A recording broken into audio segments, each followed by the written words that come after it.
The epilogue of the Jujutsu Kaisen manga has just released, and this 16-page epilogue chapter was released alongside volumes 29 and 30. So within these volumes, we have promised that there are going to be a lot more illustrations drawn by Gege, as well as many more sketches and tons of information. This is a bit of a final treat for Jujutsu Kaisen fans that Gege has prepared. You definitely want to watch all of this video because the official English version of this epilogue is probably not going to be published until 2026. Again, I do want to preface that these are all spoilers and leaks, and even the official version of volumes 29 and 30 are not going to be released until 2 days time. So I won't be able to show any pictures here just to respect the official publication, but I'll go over all of the text leaks for the epilogue chapter. And be sure to stick around to the very end of the video as we have quite a lengthy comment from Gege Akutami about the ending of the Jujutsu Kaisen manga. We got really tired of the same old boring anime shirts, so we decided to launch Getsuga.com with the aim of creating designs inspired by our favorite anime and manga. We came up with designs that look cool and represent all of our favorite stories. Check out the latest Instinct collection, which features some amazing designs like this Frosted Heavens design inspired by Toshiro Hitsugaya, or this Instinct design inspired by Holo Ichigo, and my personal favorite, which is the Heart design, which was inspired by Ukiura Shifa. Do not miss out, go to Getsuga.com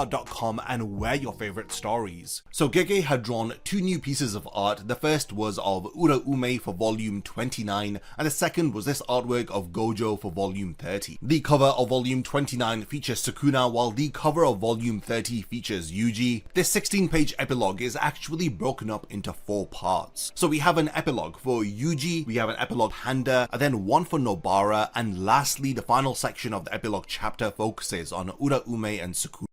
So the first part of the epilogue is titled Yuko Ozawa. If you remember, Yuko was a small character who was a classmate of Yuji back when he was at junior high school. She pretty much appeared towards the end of the death painting arc, and we haven't seen her since. So this was way back in chapter 64 of the manga. So the setting is on a snowy day with Yuta standing with Yuko, and this seems to be a moment that had occurred in the past when they were in junior high, as Yuji says that he likes the snow, and compared to when they were young, fireworks and the sea become less and less special, but snow still retains that special feeling. Yuko agrees with him by saying that she feels the same way. So then it seems like we cut to the present day and we see Yuko as she thinks to herself that even though she's come back home, she surprisingly hasn't met up with anyone that she knows from school. Yuko, while she's thinking about Yuji, says to herself that even if they were to meet, Yuji may not even know that it's her. She says that through both elementary school and middle school, there are probably about 200 people's faces that she can recognize. As she says that even so, everyone that she passes by here are people that she doesn't know. As she thinks about how futile it is to bump unexpectedly into the one person that she wants to. But then Yuji appears as he calls out to her, saying, "Oh, it's Ozawa." Yuko is surprised to meet Yuji as she asks, "Oh, he's come home." Yuji states that when he left for Tokyo, his grandfather's home was just left as is, so along with some other stuff, he had taken care of it. Yuko says that it's quite a coincidence that they have met. Yuko tells Yuji that her grandfather is going to be moving into an old people's home, so she's going to have to come back to help clean up the house. Yuji tells her that they have quite a lot to worry about despite them being young. Yuko then asks whether if Yuji was alright being in Tokyo. Yuko thinks to herself that she already had known that Yuji was fine because she had heard from Nobara. Yuji explains that he was in Shibuya but he came out fine at the end. Since the Shibuya incident arc was known to everybody, it was quite a national incident. Yuko thinks to herself that this is not what she was asking. She also thinks to herself that he was smack in the middle of an explosion. Yuji then asks us about how she's been doing, as she explains that she was over in Michida, as Yuji states that Michida is the city of mystery, so it seems like Yuji was keeping tabs on Yuko from Nobara, as he reveals that he already knew that she was in Machida, so he knew that she was okay. Yuko thinks to herself that she needs to calm down, as she's starting to think that Yuji may have been asking about her, but then she says that it may have just been Nobara telling Yuji about her. We then cut to the next page, and it's very similar to the first page of the epilogue, as Yuko wonders whether if he still likes the snow. Yuji states that he does, and mysteriously it is still special. As Yuko states that she still likes the snow too, thinking to herself how bright it is, she tells Yuji that she loves when the snow piles up, to which Yuji agrees, as he says to her that it makes you want to make a snowman. Yuko states that she likes the snow because it is similar to the person that she likes so much. So then they are interrupted by Nobara, who states that he is right now on the precipice of becoming an adult, kind of hinting at the fact that Yuji and Yuko ended up together at the end. So Panda's epilogue is actually about Yuta's grandkids coming across Panda, who is a doll within Gojo Clan's storage room. From these 2 pages of Panda's epilogue, we learn that Yuta has ended up becoming the Gojo Clan head representative. So the granddaughter says that, oh, it's a panda and it's so cute, as the grandson states that you can't touch it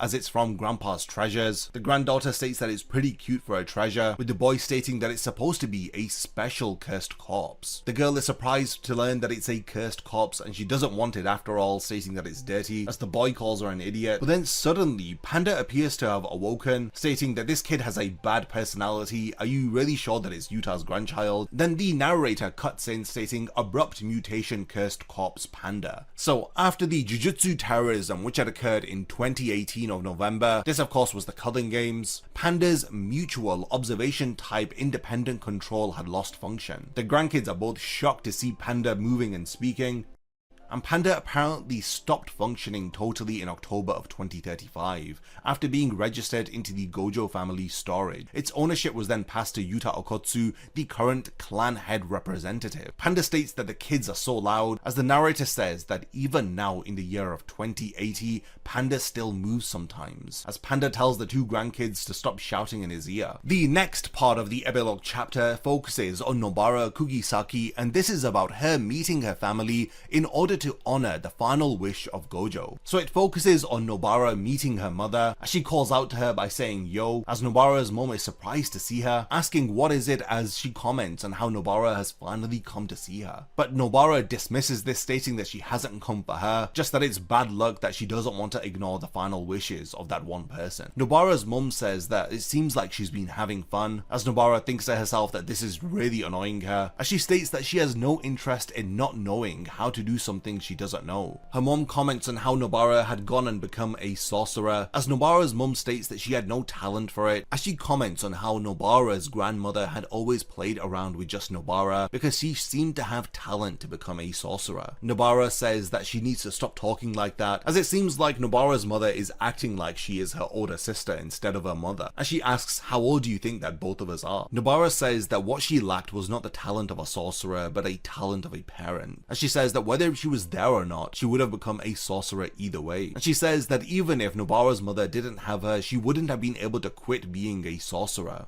This is kind of commenting on how Nobara's mother has very little control over her own life, as it was dictated to her by her grandmother, as she questions whether if her mother is that scared of that old hat. Nobara's mum then questions whether if this is all that she has to say, as she asks her whether if she had wanted her to acknowledge her. She apologizes, saying that I know you want me to say I'm sorry for back then, and that how she's grown up so well and how she's so amazing. This is probably as an attempt to better the memories of her terrible mother even just slightly, but Nobara's mum states that it's too bad because she hasn't changed one bit. She still has that habit of seducing the rich, getting drunk and running through young men. She says that she is having so much fun and she feels like her life is the absolute best, as she tells Nobara that having your parents live at the core of your identity is pretty pitiful.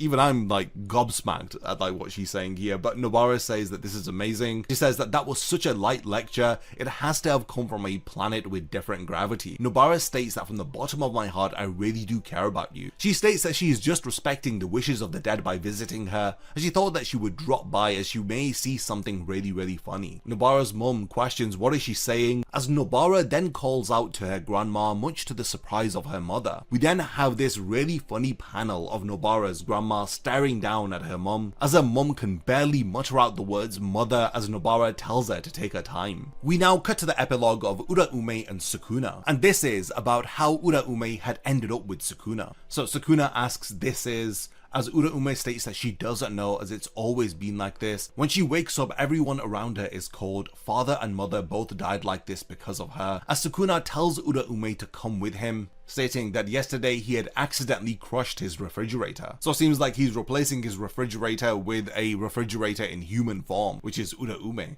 As Sukuna tells her to watch over this corpse of a dead animal, stating that it's meat and he doesn't want it to rot, Uraume is surprised, as Sukuna states that she is able to make everything cold right, as he tells her to do it. But Uraume is surprised, stating that it's not like this or it's not like that, as Sukuna questions whether she is an idiot and if she is hungry, as she has meat in front of her so she should just eat it as she pleases. Then we see them in front of a campfire as they're eating the cooked meat. Uraume explains that she cooled the red meat at a low temperature and dried it out by blowing wind at it. Sukuna wonders who had taught her this, as Uraume explains that she was just bored and she figured it out. Sukuna asks whether if Uraume can butcher humans, as Uraume waits to hear more from Sukuna, as he explains that it depends on the person, but apparently eating humans is a bit of a delicacy. Uraume questions how is it though, despite Sukuna being so close to her, why isn't he getting cold and freezing? Sukuna throws it back at Uraume and states that this goes for her as well. Why is it that she does not get cold by being by his side? And this pretty much ends the 16-page epilogue chapter of Jujutsu Kaisen, which was included at the end of volume 30 of the manga. Now, from the final volume of Jujutsu Kaisen, we had these two last pages, which serve as afterward comments made by Gege Akutami on the ending of his series. A lot of people have been saying that this is really self-depreciating, and it is pretty crazy some of the language that he uses here. So Gege states that the product Jujutsu Kaisen was paced out for 6.5 years, nearly 7 years if you include the serialization of these special issues, and what he had learned that he was really an idiot. So yeah, even the translation notes do say that he actually said pissed out, as the Japanese words that he had used is literally what you say for taking a piss wherever you want, or for dirty water to leak out or something wrong, dirty, bad to be released. Gege comments that he was of course pushing himself to the limits to pull out everything that he could for his creations, and after about 3 years of serialization, his already rough personality began to become absent-minded, even though he was complaining that he is fed up with having things pointed out to him that could be figured out by looking it up on the internet. He had still made the mistake on volume 18 with the sandpin and ended up thinking, like Gecko Moria, that well, if something happens, the people around him will figure it out. What's interesting is that volume 18 covers chapters 153 to 161. So this is content from the perfect preparation arc leading up to the beginning of the Culling game arc, as Gege states that he has already been writing these chapters for 6.5 to 7 years through instinct alone. Now Gege states that because Jujutsu Kaisen had turned out so well, it's truly based around the adults that were around him who were more reliable than he was. He then begins to thank all of the people that he has troubled, as he states that he greatly troubled all of his editors, including Katayama-san, Ikeda-san and Fukuda-san, the volume manager called Yanagida-san, and the designer Ishino-san and his assistants. He then states that speaking of being a trouble, he believes that he put quite a bit of stress every week on the editorial department of Jump and everyone at the printers, and he really apologizes greatly for that. Jujutsu Kaisen began running with his first editor Yamanaka-san, as he then states that the two of them had then entered an underground forced labor arc, as this is what he refers to creating Jujutsu Kaisen as being like, as he says that his editor had periodically communicated with him, as he then expresses thanks to his editor, stating that he is grateful for having met him. Akutami states that the reason that he didn't talk much in between the volumes was because he had become absent-minded.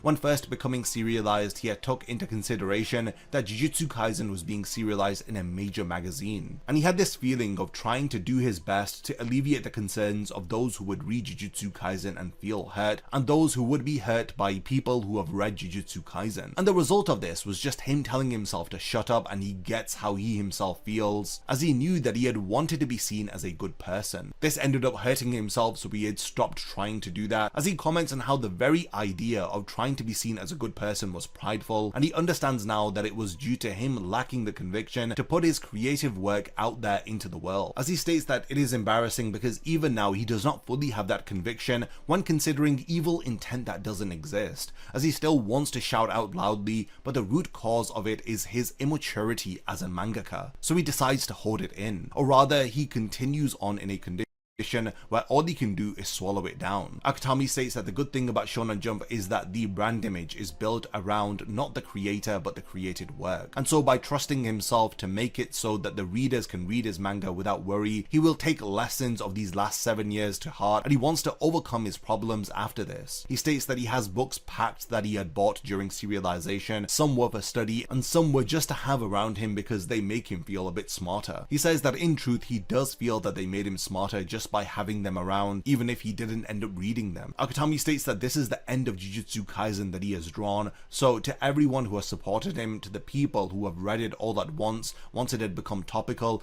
to those who had read it wanting to see what had come after the anime, to the people who just happened to read this final volume, any reason why they have read Jujutsu Kaisen, he truly wants to thank everybody, and he states until we meet again. So some people have commented on this final afterword written by Akutami, stating that these words do do give some peace and understanding about what was going through his head when he had wrote this. Despite everything that's happened over the course of the last 3 years of him serializing JJK, especially with his health, he really did try his best and he seems to have had good people around him. But it's no doubt for him to have created the manga Jujutsu Kaisen, it had caused him quite a lot of pain. And yeah, as this person comments, that it's hard to hear this from one of the best of our generation who had written shonen manga, stating that he still wants to grow up and try his best to alleviate some of the immaturity that he had shown over the last 7 years. It is definitely going to be interesting to see what JJK comes up with next, but I'm sure that it's going to be after a long break. Again, it's really crazy that he used the term pissed out, which makes it seem like he was just releasing these chapters of JJK without a care in the world. This is probably why people think that the story of Jujutsu Kaisen had gotten worse over time. So the leakers have said that there is more information and sketches from the vinyl volume, but their priority was mainly the epilogue and these comments made by Akutami, and they'll probably post some more leaks later in the day or tomorrow. Well, there you have it. That was Jujutsu Kaisen Chapter 271.5. That was the epilogue of the manga and the very end of the series. It was great having these 16 pages which wrapped up the story of Yuji, Panda, Nobara, and Uraume. Let me know what all of you guys think about the ending of Jujutsu Kaisen. What do you guys think about Akutami's depreciating last words? Pretty crazy to be a Jujutsu Kaisen fan. I mean, we all follow the series with a lot of high hopes that this was going to be the next generation's big shonen, but it did have somewhat of a anticlimactic end and a bit of a disappointing run following the Shibuya incident arc. And this seems to be backed up by Akutami even admitting that he had carelessly been releasing the work at some point as he had become absent-minded. Let me know all of your thoughts about this epilogue chapter. Do continue the discussion in the comments. Thanks for making it to the end of this video, and I cannot wait to see you in my next Jujutsu Kaisen video. A massive thank you goes out to all of my amazing Patreon supporters for helping to make this video possible. If you also want to support the channel and see your name in the end of my videos, then check out my Patreon, which has loads of perks like early video access and so much more. Thank you for sticking around till the end of the video, and whatever you contribute will mean a lot to me.